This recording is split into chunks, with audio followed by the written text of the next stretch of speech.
এই হচ্ছে আমাদের শ্রীভূমি শহর। বিশাল বড় পুকুর হয়ে রয়েছে শম্ভুসাগর পার্কের সামনে। কারো কোনো হেলদুল নেই। আমি এখন দেখাবো আপনাদেরকে কতটুক গভীর এই গর্ত। এই দেখুন,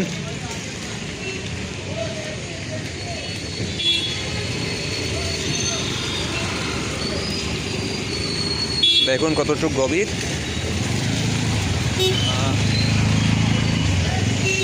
ভয়ানক অবস্থা শহরের।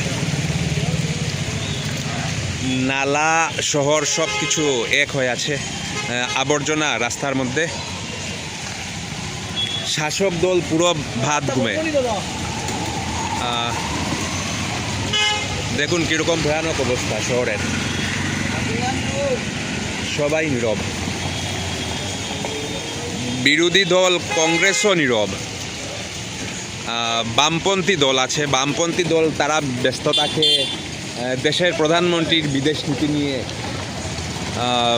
বিদেশ নীতি কীভাবে চলছে, নিজেদের শহর কীভাবে চলছে সেদিকে তাদের কোনো নজর থাকে না। একজন টুকটুকি চালক বলে যাচ্ছেন, ভিডিও করে কি হবে, কেউ কোনো কথা বলে না। কিছু কইবা? হ্যাঁ,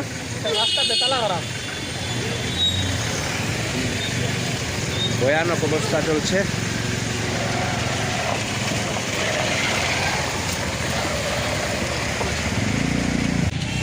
এই জায়গাটা হচ্ছে পুরসভা কার্যালয়ের সামনে। এই আমাদের পুরসভা কার্যালয় আর এই জায়গা। আপনারা মাতইন, রাস্তাত নামুন। শহরের মানুষ তো আপনারাও। হ্যাঁ, সামনে আইন, ওদিকে আইন। কইন আপনার কিতা কথা আছে? খালি যে বাড়িওয়ালা যারা দেখায় ওইটাও জানতে আর যে ওই রকম কন্ডিশন আমরা রাস্তার বুঝছেন না। টাউন ঈদগার সামনে দস্তুর মতো পুকুরের সৃষ্টি হয়েছে।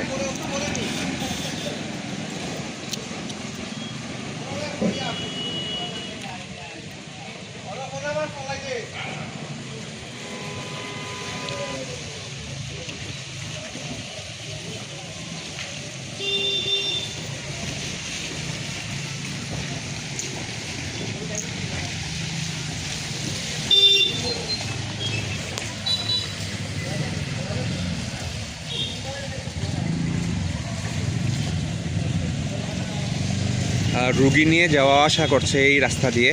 রুগীর এখন কি অবস্থা হতে পারে আপনারা নিজেরা